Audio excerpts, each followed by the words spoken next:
ദൈവത്തിന് സ്തുതിയുണ്ടായിരിക്കട്ടെ. വിശുദ്ധ ലൂക്കായുടെ സുവിശേഷം 1:37 പറയുന്നുണ്ട്, നിങ്ങൾക്ക് ദൈവത്തിന് ഒന്നും അസാധ്യമല്ലെന്ന്. പ്രിയപ്പെട്ട സഹോദരങ്ങളെ, എല്ലാവരും നോക്കുമ്പോൾ ഒരു ചെറിയ കാര്യമായിട്ട് നിങ്ങൾക്ക് തോന്നാം, എന്നാൽ എനിക്ക് ഇതൊരു വലിയ കാര്യം തന്നെയാണ്. 2012 ഞാൻ ഒരു ഗവൺമെൻറ് സർവീസിൽ, അതായത് ഒരു ടീച്ചറായിട്ട്, ഹൈസ്കൂൾ ടീച്ചറായിട്ട് ജോയിൻ ചെയ്യുന്നത്. അന്ന് പറയുന്നുണ്ട് കേറ്ററ്റ് എക്സാം എല്ലാവർക്കും നിർബന്ധമാണെന്ന്.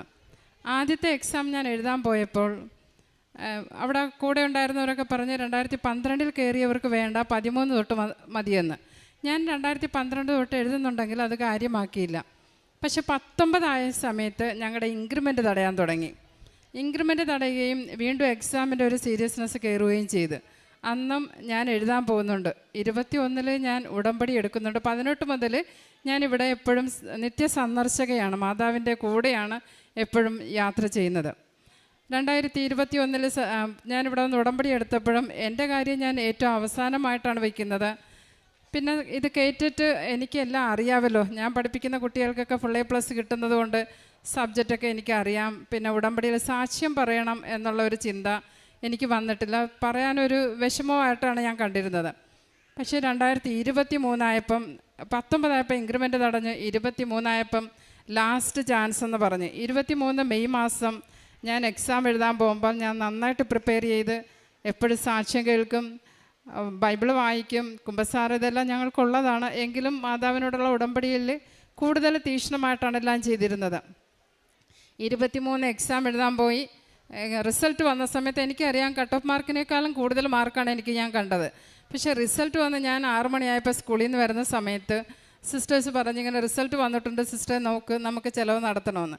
ഞാൻ റിസൾട്ട് നോക്കി ഞാൻ അവിടെ ഇരുന്ന് കരയുകയാണ് ചെയ്തത്. കാരണം 2 മാർക്കിന് വീണ്ടും ഞാൻ തോറ്റ്. ഞാൻ നന്നായിട്ട് പ്രിപ്പയർ ചെയ്ത എക്സാമാണ്. അപ്പോൾ സിസ്റ്റേഴ്സൊക്കെ എന്നോട് പറഞ്ഞ് പ്രാർത്ഥിക്കുക, വിഷമിക്കേണ്ടെന്ന് പറഞ്ഞു. അപ്പം ഞാൻ ഓർത്തത് എന്തായിരിക്കും, ഞാൻ ഇത്രയും പ്രാർത്ഥിക്കുന്ന ആളാണല്ലോ എന്ന്. അങ്ങനെ മാതാവ് എപ്പോഴും എനിക്ക് സ്വപ്നത്തിൽ പ്രത്യക്ഷപ്പെടാറുണ്ട്. അങ്ങനെ 2023 ആയപ്പോൾ ലാസ്റ്റ് ചാൻസ്. അപ്പം ഞാൻ മാതാവിനോട് പറഞ്ഞു, മാതാവേ, ഞാൻ സാക്ഷ്യം പറഞ്ഞുകൊള്ളാം, എനിക്ക് ഏതെങ്കിലും ഒരു വിധത്തിൽ ഒന്നെങ്കിൽ എക്സാം ക്യാൻസലായി പോകണം, അല്ലെങ്കിൽ ഇതെനിക്ക് കിട്ടണം, ഏതെങ്കിലും തരത്തിൽ കിട്ടണം, അല്ലെങ്കിൽ എനിക്ക് കിട്ടിയ മാർക്കിൽ പാസ്സായി കിട്ടണേ എന്നുള്ളൊരു പ്രാർത്ഥനയിൽ ഞാനിങ്ങനെ സാക്ഷ്യം പറയാമെന്ന് പറഞ്ഞ സമയത്ത് ഉടനെ തന്നെ ഒരാഴ്ച പോലും ആയാലും ഉടനെ ഒരു അടുത്ത നോട്ടിഫിക്കേഷൻ വന്ന് 2012 മുതൽ 2023 വരെയുള്ള സർവീസിൽ കയറിയവർക്ക് ഒരു എക്സാം കൂടി ഗവൺമെൻറ് തന്നെന്ന്. അത് എനിക്ക് വേണ്ടി മാത്രമാണെന്നറിയാം അങ്ങനെ ഒരു ചാൻസ് കിട്ടിയത്. ആ സമയത്ത് ഞാൻ നന്നായിട്ട് പ്രാർത്ഥിച്ച് ഒരുങ്ങി സാക്ഷ്യം പറയണം. അങ്ങനെ കഴിഞ്ഞ സെപ്റ്റംബർ, ഇപ്പോഴത്തെ അല്ല, കഴിഞ്ഞ 2023 സെപ്റ്റംബറിൽ ഞാൻ എക്സാം എഴുതാൻ പോയി. ഞാൻ ചെന്നുടനെ നമ്മുടെ ഉടമ്പടി വസ്തുക്കളായ ഉപ്പെടുത്ത് സാധാരണ എപ്പോഴും എക്സാം എഴുതാൻ പോകുമ്പോൾ ഞാൻ ലാസ്റ്റേ ഹോളിൽ കയറത്തുള്ളൂ. കാരണം ഞാൻ പഠിപ്പിച്ച കുട്ടികളെ ക്ലാസ്സിലുണ്ട്. കയറി ചെല്ലുമ്പോൾ കുട്ടികൾ പറയും, സിസ്റ്ററെ, ഞങ്ങളുടെ ക്ലാസ്സിൽ ഇൻവിജിലേറ്ററായിട്ട് നിൽക്കണേ, പറഞ്ഞു തരണേ എന്ന് പറയും. അപ്പം ഞാനിത് കേട്ട് നാണക്കേട് കൊണ്ട് 6 പ്രാവശ്യം എഴുതി. അപ്പോൾ പിന്നെ പോകുമ്പോൾ ഞാൻ ഏറ്റവും അവസാനമായിട്ടേ പോകത്തുള്ളൂ. എല്ലാവരും ക്ലാസ്സിൽ ഇരുന്ന് കഴിയുമ്പം ഹോൾ നമ്പർ നോക്കിക്കൊണ്ട് ഓടിക്കയറും. അപ്പോൾ ആ 2023 എന്ന് പറയുമ്പോൾ ഞാൻ ആദ്യം ഇതിനെ ക്ലാസ്സിൽ ചെന്ന് ഉപ്പെടുത്ത് വിശ്വാസ പ്രമാണം ചൊല്ലി, ഞാനിരിക്കുന്ന സ്ഥലവും ക്ലാസ് റൂമിലും ഒക്കെ ഇട്ട് തൈലമെടുത്ത് വിശ്വാസ പ്രമാണം ചൊല്ലി എൻ്റെ പേനയിൽ ഇട്ട്, പിന്നെ ക്വസ്റ്റ്യൻ പേപ്പർ കിട്ടിയപ്പോഴും ഞാൻ ഓരോ ക്വസ്റ്റ്യൻ്റെ നേർക്ക് ഞാൻ എഴുതി, ദൈവത്തിന് ഒന്നും അസാധ്യമല്ല. പക്ഷേ എങ്ങനെ സമയം കിട്ടിയെന്നുള്ളതും എനിക്കറിയത്തില്ല. അത് കഴിഞ്ഞ് ഞാൻ എഴുതി, കൃപാസന മാതാവേ ആവേ മരിയ, എനിക്കറിയാം മാതാവ് എന്നെ രക്ഷപ്പെടുത്തുമെന്നുള്ളത്. അപ്പോൾ ഈ ഹോളിലിരിക്കുന്ന ടീച്ചേഴ്സ് എന്ന് പറയുമ്പം 2012 ടീച്ചേഴ്സ് എന്ന് പറയുമ്പോഴത്തേക്ക് കുറേ പേര് 10, 30, 40 ലക്ഷം കൊടുത്ത് കയറിയവരാണ്. അപ്പോൾ അവരെല്ലാം വിഷമിക്കുക. അവരെല്ലാം എന്നോട് വന്ന് പറഞ്ഞു, സിസ്റ്ററെ, ഞങ്ങൾക്ക് വേണ്ടി പ്രാർത്ഥിക്കണേന്ന് പറഞ്ഞ്. അങ്ങനെ 3000 ടീച്ചേഴ്സാണ് 2012 തൊട്ട് 23 വരെയുള്ളതിൽ കേറ്ററ്റ് കിട്ടാതെ പരീക്ഷ എഴുതുന്നത്. അതിനകത്ത് 80 ടീച്ചേഴ്സാണ് പാസ്സായത്. ഞാനും അതിൽ ഒരംഗമായിരുന്നു. അപ്പം മാതാവ്, എനിക്കറിയാം, നമ്മൾ പ്രാർത്ഥിച്ചാൽ മാതാവ് നമുക്ക് ഉത്തരം തരും. കൃപാസനം നമുക്ക് വെറുതെ ഉള്ളൊരു കാര്യമല്ല, മാതാവിൻ്റെ ഒത്തിരി അനുഗ്രഹമാണ്.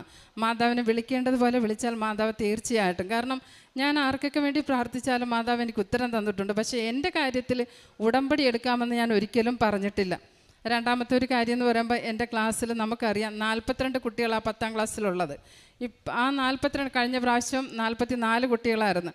അപ്പോൾ വ്യത്യസ്തങ്ങളായ കുട്ടികളാണ് നമ്മുടെ ക്ലാസ്സിൽ ഇരിക്കുന്നത്. ഞാൻ ഒന്നും നോക്കത്തില്ല. ഞാൻ എൻ്റെ ക്ലാസ് തുടങ്ങുമ്പോൾ 3 ഹെയിൽ മേരി, അതായത് 3 നന്മ നിറഞ്ഞ മറിയം ചൊല്ലിയിട്ടേ ക്ലാസ് തുടങ്ങത്തുള്ളൂ. അപ്പോൾ കുട്ടികളെല്ലാം തീക്ഷ്ണം. അപ്പോൾ ഞാൻ അതുക്ക് മുമ്പേ അവരോട് പറയും, വീട്ടിൽ ചെന്ന് പറയണം, സിസ്റ്ററിൻ്റെ പ്രാർത്ഥന നിങ്ങളെ പഠിപ്പിക്കുന്നു, നിങ്ങൾ താല്പര്യം ഉണ്ടെങ്കിൽ പറയാം. അപ്പോൾ ആരും ഇതുവരെ എന്നോടൊരു കുഴപ്പവും പറഞ്ഞിട്ടില്ല.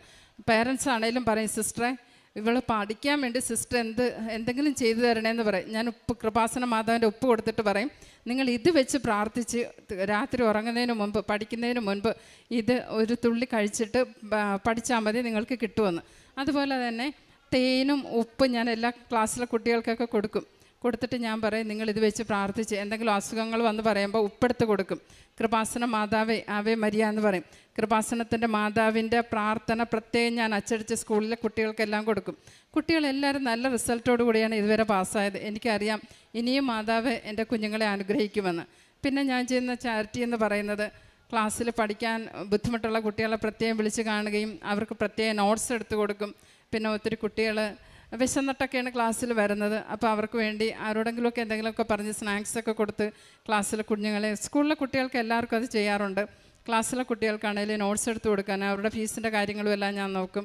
അപ്പം ഞാൻ പറയുന്നത്, നിങ്ങൾ വിശ്വാസം, നമ്മുടെ not my merit but by grace of God എന്ന് പറയുന്നത് അതിലാണ്. മാതാവിൻ്റെ അടുത്ത് പ്രാർത്ഥിച്ചാൽ കിട്ടാത്തതൊന്നുമില്ല. നമ്മുടെ വേദനയിൽ മാതാവ് നമുക്ക് പ്രത്യക്ഷപ്പെടും, നമ്മുടെ മാതാവ് അനുഗ്രഹിക്കും. ഇനിയും ഞാൻ നിങ്ങളുടെ മുന്നിൽ സാക്ഷ്യം പറയാൻ വരും. ഒത്തിരി കാര്യങ്ങൾ ഞാൻ പ്രാർത്ഥിച്ചിട്ടും മറ്റുള്ളവർക്കും കിട്ടിയിട്ടുണ്ട്. അതെല്ലാം അവർ വന്ന് ഉടമ്പടി പറയുന്നതുകൊണ്ട് ഞാനത് പറഞ്ഞില്ല. എൻ്റെ ഈ കാര്യം ഞാൻ സാക്ഷ്യം പറയാമെന്ന് പറഞ്ഞതുകൊണ്ടാണ് ഞാനിപ്പോൾ വന്ന് സാക്ഷ്യം പറയുന്നത്. പുറപ്പാട് 33:16 അങ്ങ് ഞങ്ങളോടൊത്ത് യാത്ര ചെയ്യുമെങ്കിൽ ഞാനും അങ്ങയുടെ ജനവും ഭൂമുഖത്തുള്ള മറ്റെല്ലാ ജനതകളിലും നിന്ന് വ്യത്യസ്തരായിരിക്കും. മോശ ദൈവത്തോട് പറയുന്ന വാക്കുകളാണ്. തിരഞ്ഞെടുക്കപ്പെട്ട ജനതയുടെ കൂടെ കർത്താവിൻ്റെ സാന്നിധ്യം നിരന്തരം ഉണ്ടാകണം. ആ സാന്നിധ്യത്തിൽ എങ്ങനെയാണ് മറ്റുള്ള ജനതകളിൽ നിന്ന് ഞങ്ങൾ വ്യത്യസ്തരാവുക? ഉടമ്പടിയെടുത്ത ഓരോ മക്കളും അതുപോലെ ഇന്ന് ഈ സാക്ഷ്യം ഇവിടെ പങ്കുവയ്ക്കുമ്പോൾ ബഹുമാനപ്പെട്ട സിസ്റ്റർ ജോയൽ മേരി എങ്ങനെയാണ് സിസ്റ്ററിന് മാത്രം, അതായത് ഉടമ്പടി എടുത്തു എന്നാൽ സാക്ഷ്യം പറയുക, അത് സിസ്റ്റർ അത്രയ്ക്ക് അങ്ങ് അതിന് താല്പര്യം എടുത്തില്ല എന്നാണ് നമുക്ക് മനസ്സിലാവുക. വീണ്ടും തൻ്റെ 2 മാർക്കിന് സിസ്റ്റർ റിസൾട്ട് പോസിറ്റീവ് റിസൾട്ട് കിട്ടാതെ വരുമ്പോൾ ആദ്യമേ തന്നെ മനസ്സിൽ വരുന്നത് സാക്ഷ്യം പറയാമെന്നാണ്. അങ്ങനെ പിന്നീട് അവിടെ നിയമം തന്നെ, അതായത് പുതിയൊരു ഭേദഗതി വരുന്നു എന്നുള്ളതാണ് നാം കേട്ടത്. ഇതൊക്കെ തന്നെയാണ് പരിശുദ്ധ അമ്മയുടെ പെട്ടെന്നുള്ള നമ്മോടുള്ള കരുതൽ, ഇടപെടലുകൾ.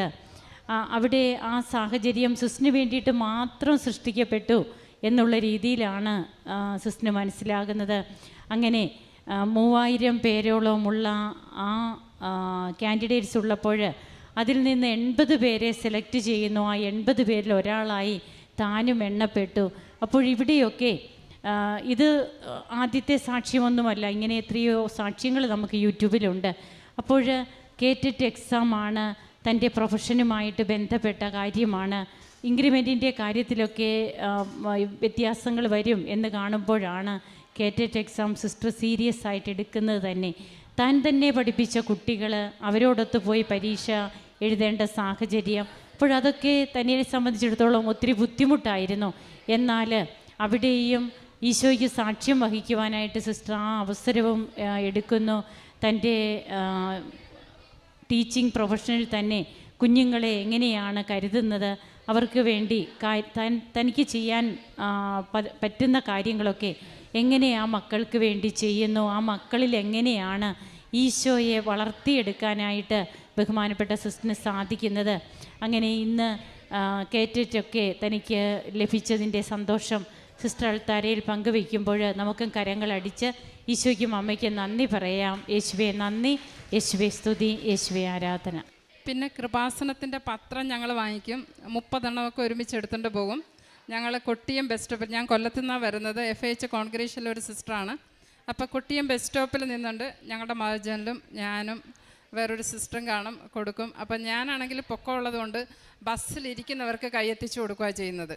കൂടെയുള്ള മദറിന് കാല് വയ്യ, അപ്പോൾ മദർ കുറേ വർഷം കൊണ്ട് കാല് വയ്യെങ്കിലും മദറിന് പക്ഷേ മാതാവ് ശക്തി കൊടുക്കുവാണ് മാതാവ്. അപ്പോൾ മാതാവ് അവിടെ സ്റ്റോപ്പിൽ നിൽക്കും, വരുന്നവർക്കും പോകുന്നവർക്കും മദർ കൊടുക്കും.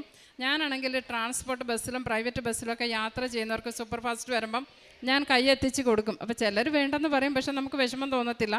എന്നാലും ചിലർ കിട്ടാത്തവർ ചിലപ്പോൾ എത്തിപ്പിടിച്ച് വാങ്ങും. അപ്പം അങ്ങനെ ബസ് സ്റ്റോപ്പിൽ പോയി നിന്ന് കൃപാസനം പേപ്പർ കൊടുക്കുന്ന സമയത്ത് ഓട്ടോ സ്റ്റാൻഡിലുള്ളവരും വ്യത്യസ്തരായ ആൾക്കാരാണ്. പക്ഷെ അവരും ഞങ്ങളുടെ കൂടെ കൂടും. ഞങ്ങളെ കാണുമ്പോൾ അവർ പറയും ഞങ്ങളും കൊടുക്കാമെന്നും പറഞ്ഞ് അവരും സന്തോഷത്തോടെ വാങ്ങും.